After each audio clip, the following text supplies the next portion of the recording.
Welcome to physics star. स्वागत है आप सभी का। और आज हम करेंगे ऑप्टिकल इंस्ट्रूमेंट का लेक्चर नंबर 2।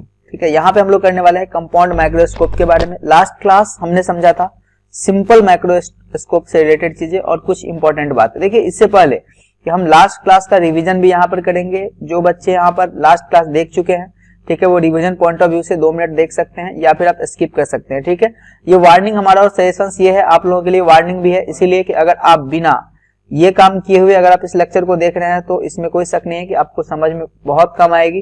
ठीक है, तो आप ये काम जरूर करें। क्या करना है कि study image formation by concave and convex lens. ठीक है, ये जो 2 तरह के लेंस होते हैं आपके पास, एक कनकेव होते हैं और दूसरा कन्वेक्स होते हैं।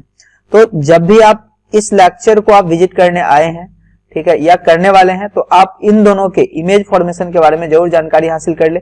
अगर आप क्लास 12th के बच्चे हैं, यहाँ पर इन चीजों को पढ़ रहे हैं, तो क्लास 10th में जो आप इमेज फॉर्मेशन पढ़े थे ना, वो भी यहाँ पे चलेगा, तभी आप चीजों को समझ पाएंगे। ठीक है, लास्ट क्लास हमने ये किया था, विजुअल एंगल और सिंपल माइक्रोस्कोप के बारे में पढ़ा था। ठीक है, एक बार हम लोग रिविजन पॉइंट ऑफ व्यू से इसको देख लेते हैं, क्योंकि बहुत इंपॉर्टेंट है अगर हम कंपाउंड माइक्रोस्कोप समझना चाहते हैं तो। ठीक है, आगे बढ़ते हैं और जो बातें यहाँ पर है, जो इंपॉर्टेंट बातें हैं वही हम आपको समझाने वाले हैं। जैसे कि विजुअल एंगल। ठीक है, विजुअल एंगल होता क्या है आखिर? देखो, कोई भी ऑब्जेक्ट होता है तो ये हमारे आई पर, ठीक है, आई लेंस पर जितना एंगल बनाता है ना, उसी को विजुअल एंगल कहा जाता है। जैसे कि ये हमारा एक ऑब्जेक्ट है, ठीक है, h हाइट का है, और ये आपको देख रहे हैं कि ये इतना एंगल बना रहा है। अगर हम थोड़ा सा अपने जो पेन है उसका कलर चेंज कर रहे हैं ताकि आप लोगों को क्लियरिटी के साथ दिखाई देगा। ये देख सकते हो आप, यहाँ पे क्या हो रहा है कि इतना इमेज यहाँ पे बना रहा है, ठीक है ना, इतना एंगल बना रहा है, इसी को कहा जाता है विजुअल एंगल। ठीक है, अब सेम हाइट के ऑब्जेक्ट को अगर आप क्या करो कि अपने आंख से दूर ले जाओ, ठीक है, आई से दूर ले जाओ, तो होगा क्या यहाँ पर कि यही एंगल छोटी हो जाती है, और इसी की वजह से अगर कोई ऑब्जेक्ट नजदीक होता है तो हमको बड़ा दिखाई देता है, और अगर कोई ऑब्जेक्ट दूर रहता है तो हमको छोटा दिखाई देता है। मतलब इमेज का, ऑब्जेक्ट का, किसी भी ऑब्जेक्ट का बड़ा या छोटा दिखाई देना, ये इसके विजुअल एंगल पर डिपेंड करता है। अब यहाँ पर एक और चीज इस पर गौर करने वाली बात है, वो ये है कि least distance for distinct vision, यानी कि कम से कम दूरी। अगर आप किसी भी ऑब्जेक्ट का क्लियर इमेज देखना चाहते हैं, या फिर हम इमेज देखने की बात इसीलिए कर रहे हैं, देखो होता क्या है एक्चुअली, जब भी कोई ऑब्जेक्ट होता है तो ये ऑब्जेक्ट क्या करता है कि अपना इमेज बनाता है हमारे रेटिना पर, ठीक है, और इसी इमेज को हम लोग देख पाते हैं, इसी इमेज को हम लोग फील कर पाते हैं, तो हमको ये ऑब्जेक्ट दिखाई देता है। तो अगर आपका जो आई है उससे 25 सेंटीमीटर के डिस्टेंस से कम पर अगर कोई ऑब्जेक्ट आता है तो आप उसको क्लियरली नहीं देख पाते हैं। हमारा आंख क्या करता है, उसका क्लियर इमेज नहीं बना पाता है। यानी कि ये जो डिस्टेंस होता है 25 सेंटीमीटर, इसको कहा जाता है least distance for distinct vision. लेकिन अगर कोई ऑब्जेक्ट 25 सेंटीमीटर के अंदर आ जाए तो क्या हम उसको नहीं देख पाएंगे? तो इसका आंसर है कि वो देख पाएंगे, बट वो धुंधला दिखाई देगा, अच्छा से दिखाई नहीं देगा। लेकिन अगर आप सिंपल माइक्रोस्कोप का यूज करते हैं, इस्तेमाल करते हैं, तो आप उसको अच्छे से देख पाएंगे। तो एक चीज तो यहाँ पर हमको समझने को मिला कि विजुअल एंगल क्या होता है, और दूसरा एंगल समझे कि हम least distance for distinct vision यहाँ पर क्या होता है, डी होता है। और अगर यहाँ पर कोई ऑब्जेक्ट है h हाइट का, तो यहाँ पर कितना एंगल बनेगा, तो थीटा नॉट बनेगा, और ये मैक्सिमम एंगल होता है, मैक्सिमम विजुअल एंगल होता है। क्यों? क्योंकि इससे नजदीक जाएंगे तो ये क्लियरली हमको दिखाई देगा ही नहीं। ठीक है, लेकिन अगर इससे नजदीक आप चले जाते हैं तो क्या करना होगा, तो आपको करना होगा एक लेंस का इस्तेमाल करना होगा इसको देखने के लिए, और वही उसी लेंस को हम लोग क्या कहते हैं, सिंपल माइक्रोस्कोप कहा जाता है, जब एक लेंस का इस्तेमाल करते हैं। तो ये चीजें यहाँ पर समझने को मिली आपको। बाकी हम लोग यहाँ पर देखते हैं कि एक्चुअल साइज जो होता है ना इमेज का, अगर देखो होता क्या है कि अगर आप इसको क्या करते हो कि ऑब्जेक्ट को रखते हो किसी पार्टिकुलर डिस्टेंस पर, ठीक है, और फोकस पे रखते हो, ठीक है ना, और वो फोकस क्या होता है कि 25 सेंटीमीटर से कम होता है। तो अगर आप यहाँ पे किसी ऑब्जेक्ट को रख दियो, ये 25 सेंटीमीटर से कम है, यानी कहने का मतलब है कि जो लीस्ट डिस्टेंस है उससे कम है, इसका इमेज कहाँ पर बनेगा, इनफाइनाइट पर बनेगा, बहुत दूर बनेगा, जाकर बड़ा इमेज बनेगा। लेकिन अभी भी ये कितना एंगल बना रहा है, ये थीटा एंगल ही बना रहा है आपके आई पर। ठीक है, क्यों? आप बोलोगे सर यहाँ पे ये तो लेंस है, आई तो यहाँ पर है, तो देखो आई और लेंस के बीच का डिस्टेंस बहुत कम होता है, इसीलिए इतना ही बना रहा है, ये एंगल बना रहा है। ठीक है, थीटा इक्वल टू कितना हो जाएगा, h अपॉन एफ हो जाएगा। अब कहेंगे theta equal to h upon F कैसे होगा, देखो ये tan थीटा इक्वल टू होगा h अपॉन एफ, और अगर थीटा काफी स्मॉल हो तो हम लोग tan थीटा की जगह पर h अपॉन एफ ले सकते हैं। तो यही चीज हम समझाने की यहाँ पर कोशिश कर रहे थे। एक और जो सबसे इंपॉर्टेंट बात है वो ये है कि मैग्निफिकेशन पावर की बात की जा रही है फॉर माइक्रोस्कोप कितना होता है। तो अगर यहाँ पर क्या है कि अगर हम लेंस का इस्तेमाल करते हैं और लेंस के इस्तेमाल करने पर हमारे आंख पर जितना विजुअल एंगल बनता है, और थीटा नोट क्या है यहाँ पर कि हमारे नेक्ड आई से, मतलब लेंस का इस्तेमाल नहीं करते हैं, मैक्रोस्कोप का इस्तेमाल नहीं करते हैं, और तब जो एंगल बनता है, यानी होता क्या है कि जब हम मैक्रोस्कोप का इस्तेमाल कर लेते हैं उस समय जो एंगल बनता है ना वो बड़ा बनता है, और ये कितना गुना ज्यादा बड़ा बनता है इसको दिखाने के लिए थीटा बाय थीटा नोट हम लोग मैग्नीफाइंग पावर का इस्तेमाल करते हैं। और नॉर्मल एडजस्टमेंट ये बहुत इंपॉर्टेंट है। नॉर्मल एडजस्टमेंट में क्या होता है कि हमारा जो इमेज होता है ना वो इनफाइनाइट पे बनता है, ध्यान रखेंगे आप लोग। नॉर्मल एडजस्टमेंट में हमारा इमेज इनफाइनाइट पे बनता है, बहुत बड़ा बनता है, लेकिन इन जनरली हम लोग इस फॉर्मूला का इस्तेमाल करते हैं।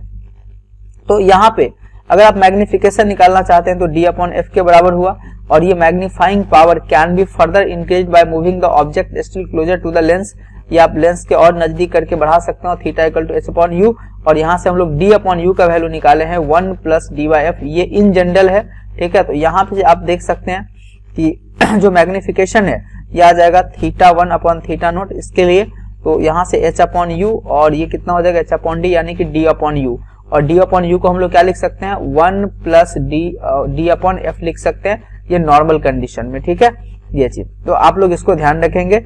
ये अब इसका हम लोग इस्तेमाल यहाँ पे करने वाले हैं, इसीलिए हमने यहाँ पे आपको रिवीजन करवा दिया।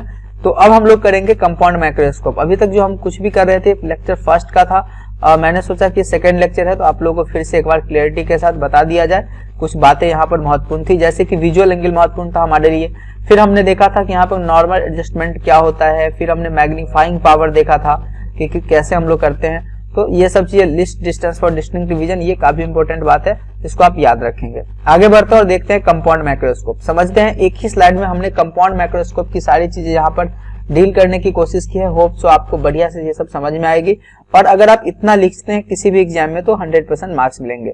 आगे बढ़ते हैं। It consist of 2 converging lens. देखो कंपाउंड माइक्रोस्कोप में क्या होता है कि 2 कन्वर्जिंग लेंस होता है। जैसे कि मान लो कि यहाँ पर क्या है, एक पाइप है, ठीक है, ये माइक्रोस्कोप है, और यहाँ पर एक लेंस होता है लगा हुआ, और एक लेंस होता है यहाँ पे। तो आप क्या करोगे कि आंख रखोगे ना यहाँ पे आप अपना आपका आंख है, और इससे आप क्या कर रहे हो कि देख रहे हो, ठीक है ना, ये दूरबीन से देख रहे हो। तो जो लेंस आपका ये हमारे आई के पास होता है ना उसको कहा जाता है आई पीस, ठीक है ना, या फिर ओकुलर कहा जाता है। इसको क्या कहा जाता है, आई पीस या ओकुलर कहा जाता है, जो आंख के बगल में होता है।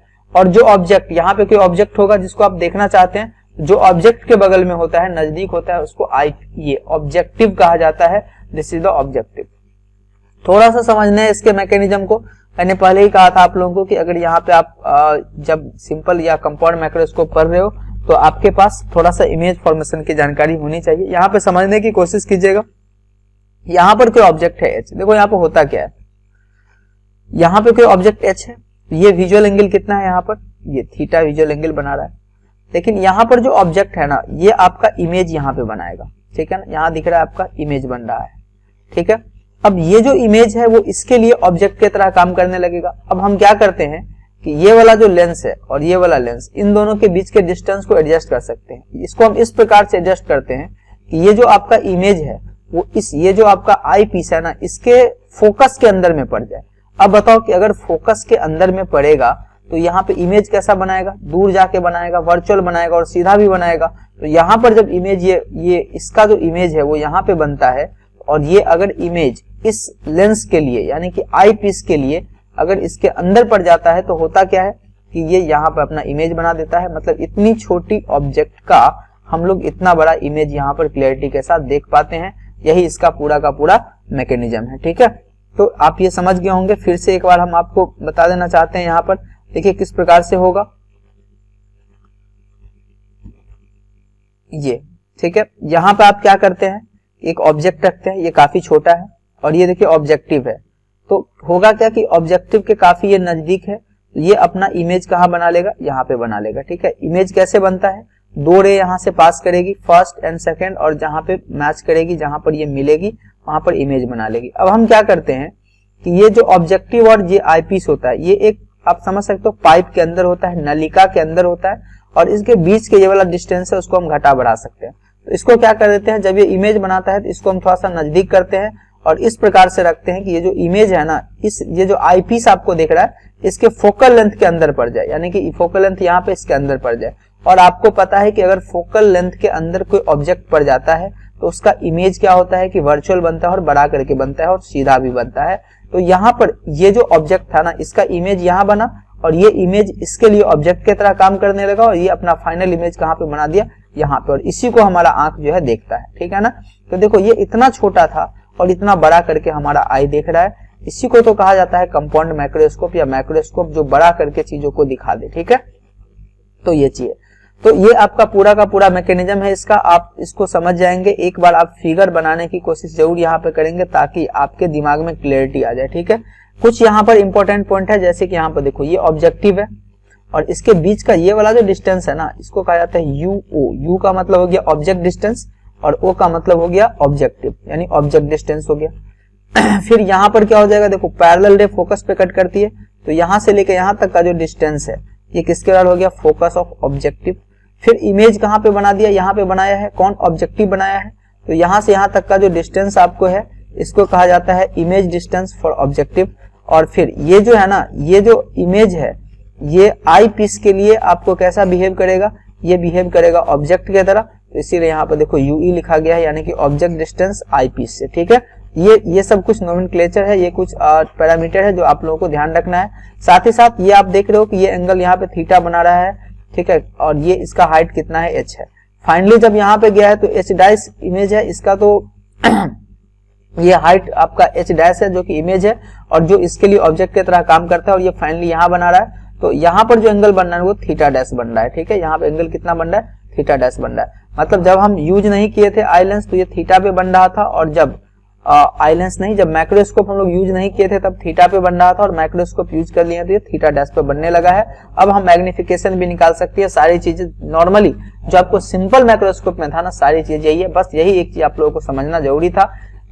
एक बार आप लोग इसको अपने रफ कॉपी पर जरूर लिखेंगे, और वैसे लिखना तो सब है लेकिन इसको प्रैक्टिस करना है, ठीक है। कुछ इन्फॉर्मेशन है कि ऑब्जेक्टिव जो होता है वो स्मॉलर अपर्चर और स्मॉल फोकल लेंथ का होता है। ऑब्जेक्टिव क्वेश्चन पूछ सकता है यहाँ पर कि जो आई पीस और ऑब्जेक्टिव इन दोनों में किसका फोकल लेंथ कम होता है, तो आपका आंसर होगा ऑब्जेक्टिव का, ठीक है। हालांकि जो लाइट है ना, इससे रिलेटेड ऑब्जेक्टिव का हम सीरीज लेके जरूर आएंगे, कुछ आपको महत्वपूर्ण 20-25 ऑब्जेक्टिव क्वेश्चन करवाएंगे, यही से आपके क्वेश्चंस लड़ेंगे। तो आप लोग कंटिन्यू बने रहिए हमारे चैनल पर, सब्सक्राइब जरूर कर लीजिएगा, ठीक है। आगे बढ़ते हैं। फिर ये पूछेगा कि एपर्चर किसको बोलते हैं, एपर्चर का ये ओपनिंग को बोलते हैं, देख रहे हैं ये छोटा सा है, ठीक है, और ये कितना है, बड़ा सा है। तो ऑब्जेक्टिव क्या होता है, ऑब्जेक्टिव का एपर्चर और फोकल लेंथ दोनों छोटा होता है।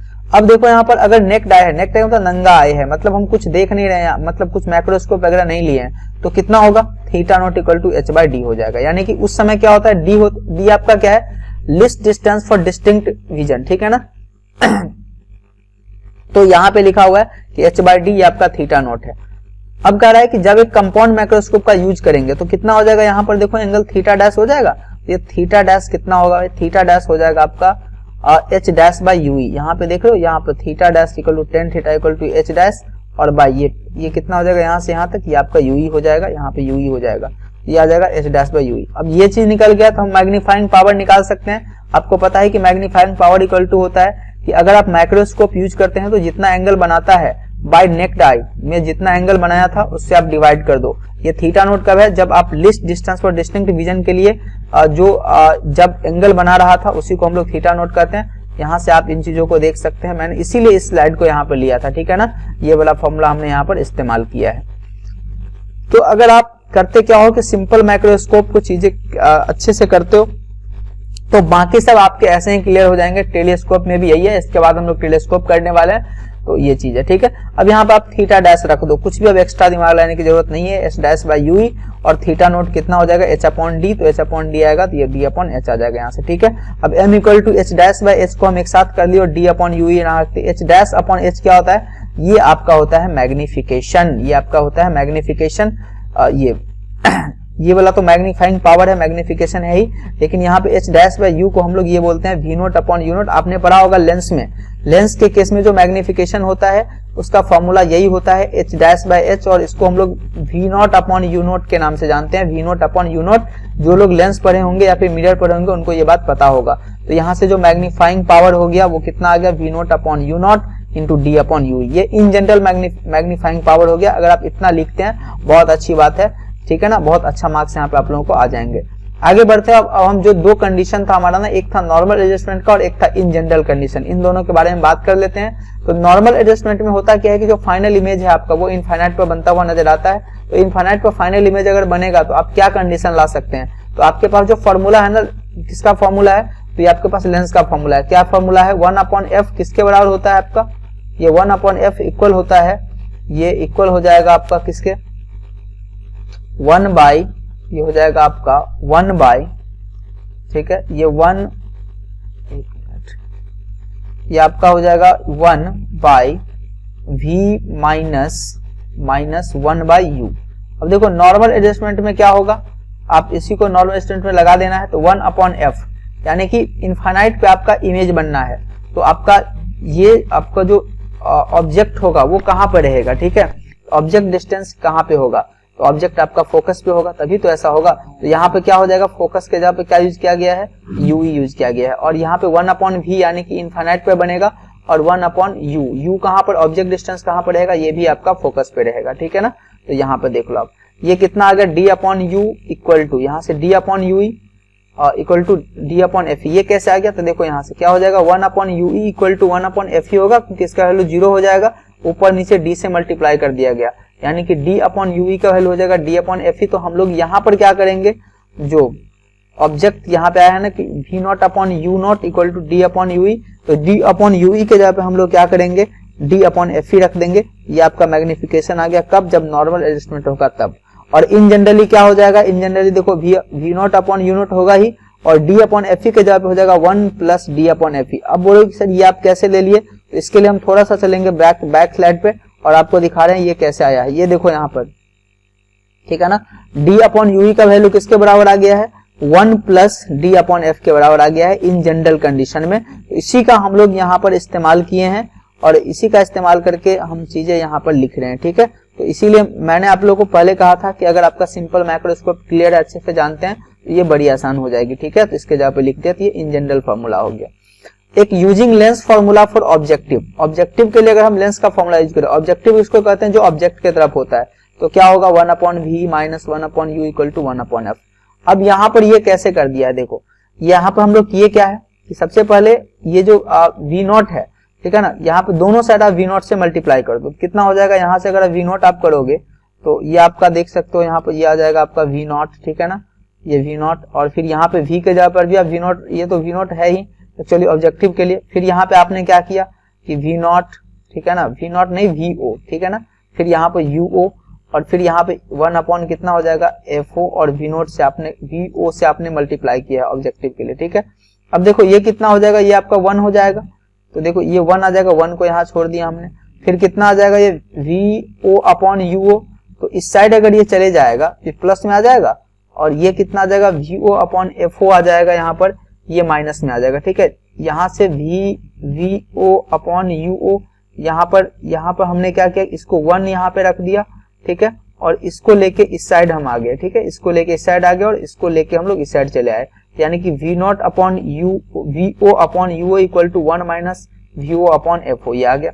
अब vo/u, अब यहाँ पर 1 कैसे हट गया, देखो यहाँ पर है क्या कि जो ऑब्जेक्ट का जो इमेज डिस्टेंस है ना ऑब्जेक्टिव के लिए, ये वाला जो डिस्टेंस है आपका, यहां से यहां तक का जो डिस्टेंस है वो इसके खुद के फोकल लेंथ से काफी कम है, क्योंकि इसका फोकल लेंथ काफी छोटा होता है, तो इसके फोकल लेंथ से ये वाला काफी कम है, और ये आपका जो ये वाला डिस्टेंस है यहाँ पर ऑब्जेक्टिव से जो इमेज डिस्टेंस है वो काफी ज्यादा है और इसका फोकल लेंथ कम है। यही लिखा गया है कि vo जो है काफी बड़ा है fo से, तो इसीलिए vo जब काफी बड़ा है तो अगर fo को हम इस साइड लेके आ जाएंगे तो vo/fo greater than equal to 1 हो जाएगा, यानी कि vo/fo का वैल्यू 1 से बहुत ज्यादा है।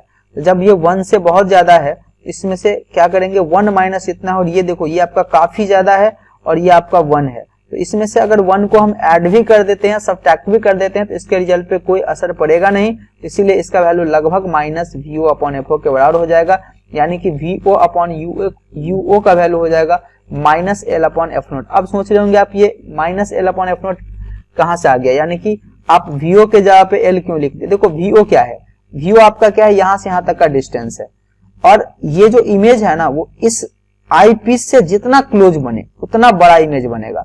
तो हम कोशिश ऐसा करते हैं कि ये जो इमेज बन रहा है वो यहाँ से काफी इसके करीब यहाँ जाके बने, ठीक है, यहाँ जाके बनेगा, यहाँ पे इमेज बनेगा। तो हो क्या गया, इसके बीच का जितना लेंथ है ना, ये लेंथ ही लगभग क्या हो जाएगा, इसके जो इमेज डिस्टेंस है ऑब्जेक्टिव से उसके बराबर हो जाएगा, और यही इसका क्या हो जाएगा, ट्यूब लेंथ हो जाएगा। आप यहाँ पे देख रहे हैं ये ट्यूब लेंथ के बराबर हो जाएगा। तो यहाँ से आ जाएगा VO/UO इक्वल टू -L/FO।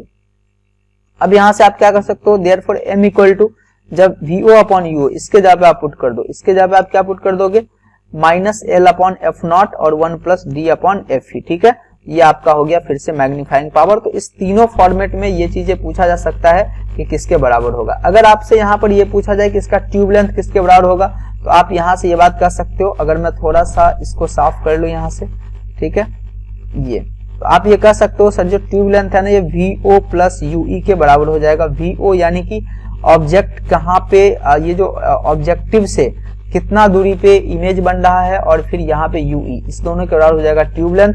और साथ ही साथ आप यहाँ से भी इसको निकाल सकते हैं। तो ये था आपका कंप्लीट कंपाउंड माइक्रोस्कोप। कुछ बातें हैं ध्यान रखना है कि जैसे in an actual compound microscope each of the objective in the eyepiece consist of combination of several lenses instead of single. यहाँ पे क्या हो गया है कि कंपाउंड माइक्रोस्कोप में एक लेंस यहाँ पे है ऑब्जेक्टिव, और दूसरा क्या है, आईपीस है या फिर ओकुलर है।